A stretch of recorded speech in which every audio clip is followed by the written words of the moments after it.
Hello guys, shareholder activism. Share first யாருன்னு பார்க்கலாம். ஒரு கம்பெனியில் போய் ஷேர்ஸை வாங்குறவங்க ஷேர் ஹோல்டர்ஸ்ன்னு சொல்லுவோம். ஆனால் இங்கே ஷேர் ஹோல்டர் ஆக்டிவிசம் என்னென்னு பார்த்தீங்கன்னா, ஷேர் ஹோல்டர்ஸோட ஆக்டிவிட்டீஸ் என்னென்ன, அவங்களோட இதெல்லாம் என்னென்னு நம்ம இப்போ பார்க்க போகிறோம்.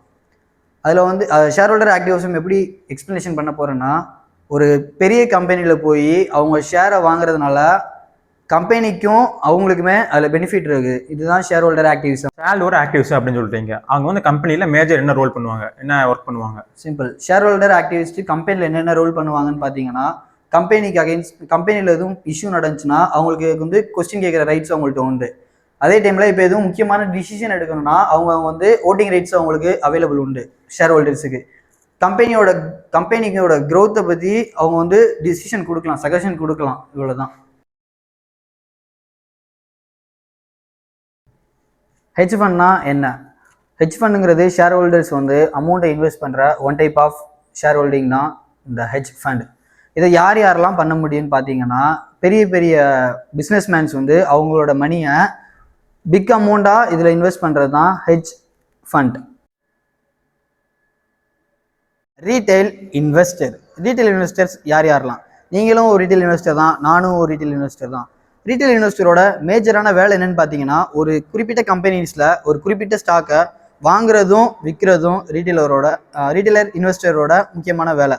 இதில் வந்து நீங்கள் ஸ்டாக்ஸை வாங்குறதும் விற்கிறதும் உங்களுக்கு பெனிஃபிட்டான்னு பார்த்தீங்கன்னா, இப்போ உங்களுக்கு பெனிஃபிட்டாக இருக்கும். ஃபியூச்சரில் அதை விட மோர் பெனிஃபிட்டபுளாக இருக்கும். Welcome back. நீங்கள் வந்து ஷேர் ஹோல்டர் ஆக்டிவிஸ்ட்டை பற்றி ப்ரொஃபஷனல் எக்ஸ்பிளைன் பண்ணார். இப்போ அடுத்து ஷேர் ஹியூஜ் இம்பாக்ட் பற்றி சஞ்சய் எக்ஸ்பிளைன் பண்ணுவார். Corporation is globally American multinational chain of coffee houses, headquartered in Seattle, Washington, founded in 1971. Starbucks. What happened at Starbucks? Some shareholders of Starbucks were concerned about how the company treats its workers, especially when workers tried to form unions. They believe Starbucks was not respecting workers' rights, which is the part of ESG. Shareholders do. In 2023, shareholders voted on a proposal asking Starbucks to review how it handles worker right, especially the right to unionize. Why does this matter? It shows that investors care about more than just money. They want companies to act ethically.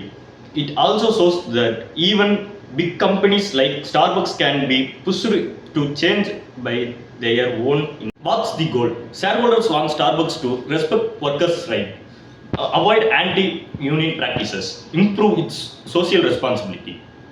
Starbucks impact வந்து ஏன் இவ்வளோ பெரிய பிரச்சனையாச்சுன்னா, மேனேஜருக்கு labour rights, union loss பற்றி நிறைய training கொடுக்கணும். Employee union expect பண்ண politics implement பண்ணணும்.